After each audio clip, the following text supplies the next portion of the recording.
नमस्कार। भाग्योदय विचार प्रवाह श्रृंखला की 83वीं 83 कड़ी में आज 26 दिसंबर को आपका अभिनंदन।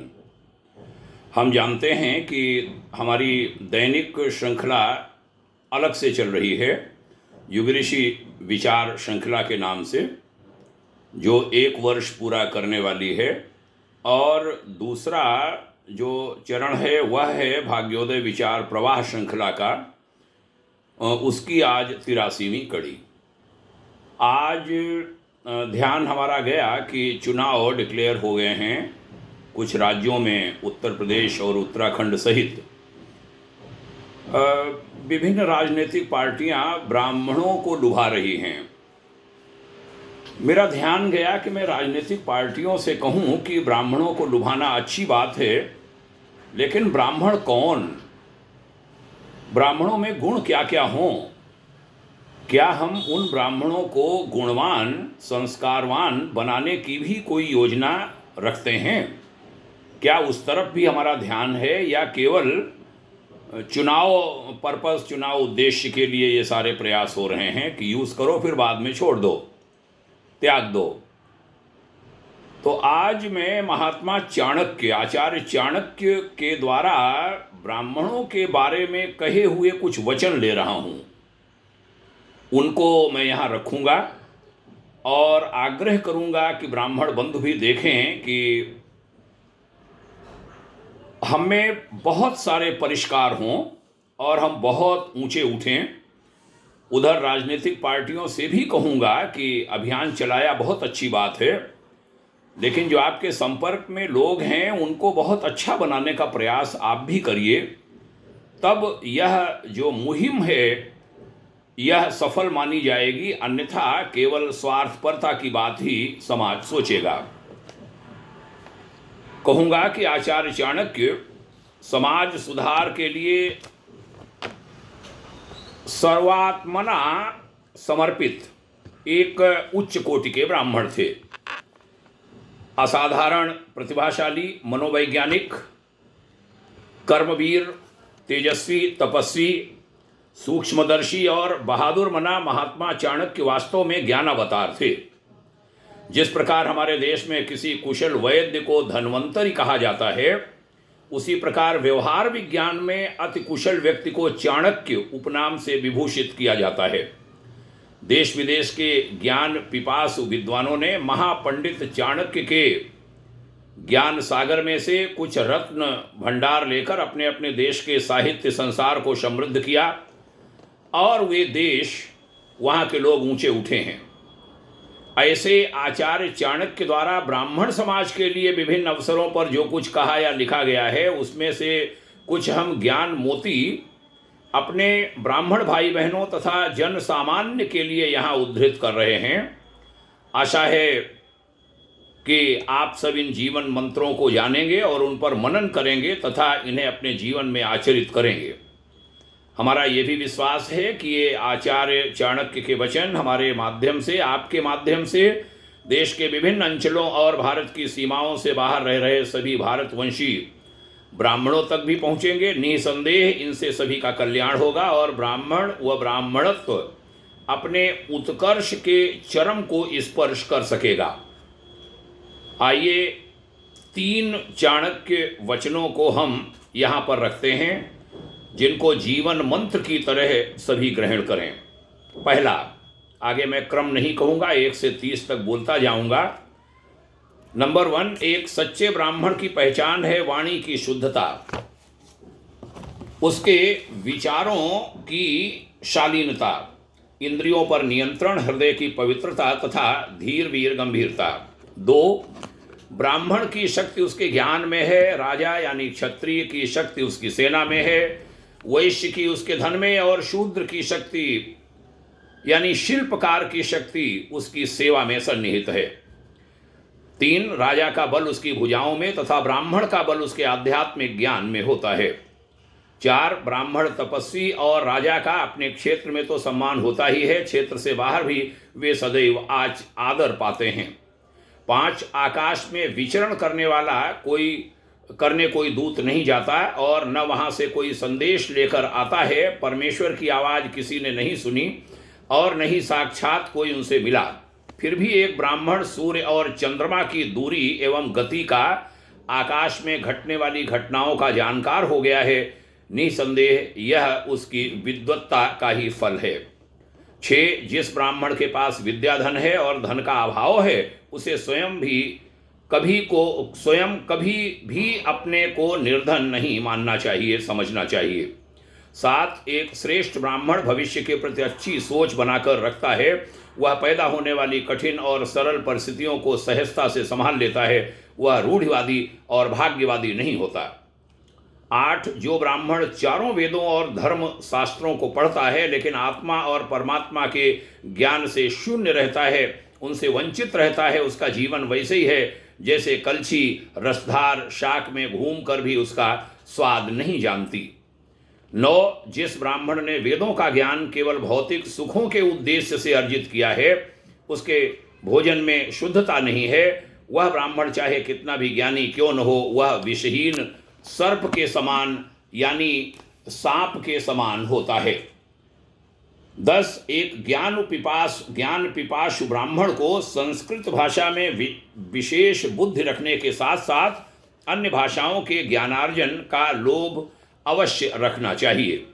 11, वह ब्राह्मण ऋषि का स्थान पा जाता है जो बिना ज्योति भूमि से पैदा फल और कंदमूल खाकर जीवन बिताता है, वन में रहने की इच्छा रखता है और पूर्वजों का श्राद्ध करता है। 12, वही ब्राह्मण सच्चा ब्राह्मण कहलाने का पात्र है जो एक समय का भोजन करके संतुष्ट रहता है, जो अपने 6 संस्कारों को नियम से पूरा करता है तथा पत्नी के रजस्वला होने के पश्चात माह में एक बार स्त्री प्रसंग करता है। 13, विद्यार्थी, सेवक, पथिक, भूखा व भयभीत इंसान, खजांची और द्वारपाल, ये 7 यदि सोए पड़े हों तो उनके पास से कोई ब्राह्मण गुजर रहा हो तो उस जागरूक ब्राह्मण द्वारा उन्हें जगा देना चाहिए। 14, ब्राह्मण चाहे कितना पंडित यानी ज्ञानी क्यों न हो, यदि वह मूर्ख को अपना शिष्य मानकर उसे शिक्षा देने का प्रयास करेगा, दुष्टा स्त्री का भरण पोषण करेगा, कंजूस लोगों के बीच रहकर उन्हें अच्छे उपदेश देगा, तो उसे दुखी ही रहना पड़ेगा। 15, ब्राह्मण सदैव ध्यान रखें, अन्नहीन यज्ञ राष्ट्र को, मंत्रहीन यज्ञ यज्ञकर्ता को, दानहीन यज्ञ यजमान को जला डालता है। इस तरह के यज्ञ से बड़ा कोई शत्रु दूसरा नहीं। 16, ब्राह्मण पुत्र सदैव ध्यान रखें, ब्रह्मचर्य का पालन करते हुए विद्यार्जन करने वाले को जिन 8 बातों से दूर रहना चाहिए वे हैं काम वासना, क्रोध, लालच, इच्छाओं की दास्ता, शरीर सौष्ठव, अति कौतूहलता, अत्यंत निद्रा और शरीर की अधिक सजावट। ये 11वां हमने विद्यार्थियों के लिए विशेष रूप से कहा, युवाओं के लिए। 12वां, मनुष्य के जीवन में ब्राह्मण अर्थात विद्या ज्ञानी एक छायादार वृक्ष के समान होता है। ब्राह्मण की ईश प्रार्थना वृक्ष की जड़ों के समान है, उसके द्वारा वेद शास्त्रों का पाठन वृक्ष की शाखाओं के समान है, उसके धार्मिक क्रियाकलाप वृक्ष के फलों के समान हैं, वृक्ष के पत्तों के समान हैं।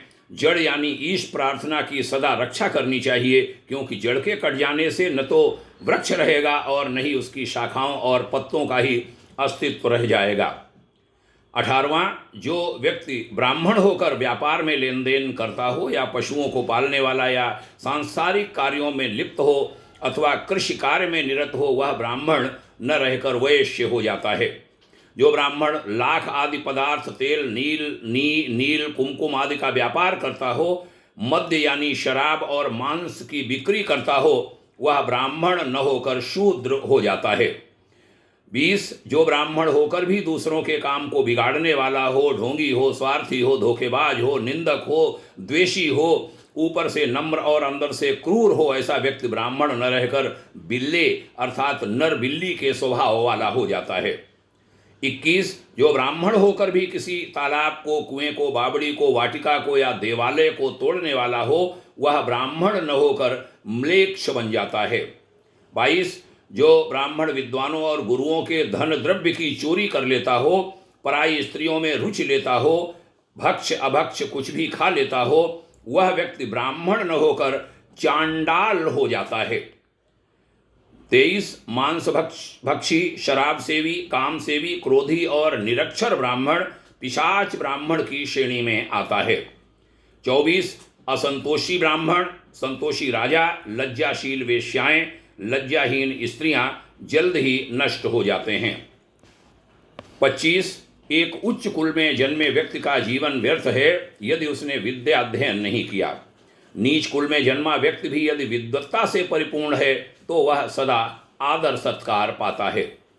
26 उस स्थान पर एक दिन भी निवास नहीं करना चाहिए जहां 5 गुणी व्यक्ति न रहते हों। वेद शास्त्र का ज्ञाता ब्राह्मण, धनी व्यक्ति, नदी, वैद्य और राजा। 27 अपनी आत्मा से द्वेष करने वाले के जीवन का नाश हो जाता है। दूसरे से द्वेष भाव रखने के धन का नाश हो जाता है। राजा से द्वेष करने वाले का सब कुछ नाश हो जाता है तथा एक सच्चे व अच्छे ब्राह्मण से द्वेष रखने वाले के कुल का ही सर्वनाश हो जाता है। 28 जो लोग वेद ज्ञानी पंडित को, शास्त्र की श्रेष्ठता को, शांत स्वभाव वाले मनुष्य को संत्रास देते हैं वे दुख को ही आमंत्रित करते हैं। 29 दो ब्राह्मणों के बीच से, ब्राह्मण और यज्ञ की अग्नि के बीच से तथा हल व बैल के बीच से होकर कभी नहीं गुजरना चाहिए, उसमें हानि होने की पूरी संभावना रहती है। 30वां और अंतिम चाणक्य वचन, वही लोग सच्चे अर्थों में सुखी हैं जो अपने सगे संबंधियों के प्रति उदार हैं, जो अजनबियों के प्रति भी दयालु हैं, जो दुष्टों में भेद करते हैं, जो अच्छे लोगों से प्यार करते हैं, जो अपने व्यवहार में साफ सुथरे हैं, जो ज्ञानी लोगों के पास उठते बैठते हैं, जो शत्रुओं के प्रति साहसी हैं, जो बड़ों के प्रति आदर का भाव रखते हैं तथा जो पत्नी के प्रति अनुरक्त भाव रखते हैं। ये 30 चाणक्य वचन विशेष रूप से ब्राह्मणों के लिए, ब्राह्मण पुत्रों के लिए। आइए हम देखें हम कहाँ हैं, हम कहाँ कहाँ गलती कर रहे हैं, कहाँ कहाँ और परिष्कार हम कर सकते हैं। और जो राजनीतिक पार्टियां जो इस समय बहुत ब्राह्मण ब्राह्मण चिल्ला रही हैं, वह भी देखें कि इन गुणों का विकास समाज में कैसे हो सकता है। निवेदन, यह श्रेष्ठ विचार हैं, लोगों में पहुंचते रहें, इसमें आपके भी हाथ लगें। आचार्य चाणक्य के ये 30 अमृत वचन भारत सहित दुनिया के विभिन्न देशों में फैले सभी ब्राह्मण वर्गों और अपने को श्रेष्ठ कहलाने वाले सभी लोगों के लिए जीवन मंत्र की भांति वरीर्ण हैं। हमारे सभी मित्रों, विशेष रूप से युवक युवतियों को यह चाणक्य वचन ध्यान से सुनना चाहिए, पढ़ना चाहिए और उन पर आचरण करना चाहिए। यदि आप इन ऋषि वचनों को आचरित कर सके तो निसंदेह एक अभिनव भारतवर्ष का अभ्युदय होगा और आप आसन्न चुनौतियों का डटकर मुकाबला कर सकेंगे। तभी भारत और भारतीय संस्कृति का भाग्योदय संभव हो सकेगा, वैश्विक अभ्युदय संभव हो सकेगा। सुनने के लिए धन्यवाद। आप सभी को पुनः प्रणाम। यह क्रम चलता रहेगा। हमारा संकल्प है कि जब तक हमारा जीवन है, जब तक आवाज़ है, तब तक यह क्रम हर रविवार को चलाएंगे। कोई न कोई विषय लेते हैं, तात्कालिक विषय होते हैं और उस समय के जो आसन्न विषय हैं वह भी होते हैं, समसामयिक विषय भी। उधर दैनिक श्रृंखला चल रही है जो अभी 31 दिसंबर को 365 चरण उसके पूरे हो जाएंगे, 1 वर्ष पूरा हो जाएगा। उसको अगले वर्ष पूरे 2022 में भी लेने का संकल्प है और उसके बाद भी उसको और संक्षिप्त करके वह सुबह का 2-2.5 मिनट का होता है, बहुत ज़्यादा 3 मिनट का। 2022 के बाद संकल्प ऐसा उभर रहा है कि उसको और छोटा किया जाए, 1-1.5 मिनट में समेटा जाए, 1 मिनट में कोई बड़ी बात कही जाए। यह युग विचार लोगों का कल्याण करेंगे, ऐसे विश्वास के साथ इसे अनवरत चलाया जा रहा है निर्बाध रूप से। आप सबका साथ सहयोग मिल रहा है, इसके लिए बहुत बहुत आभारी हूँ। यह विचार लोगों में पहुँचे, उसके लिए आप भी प्रयत्न कीजिए, हमें सुझाव भी दीजिए। भाग्योदय फाउंडेशन आपके मंगल में उज्ज्वल भविष्य की कामना करता है। सभी को प्रणाम, शुभकामना। जय हिंद। ओम शांति।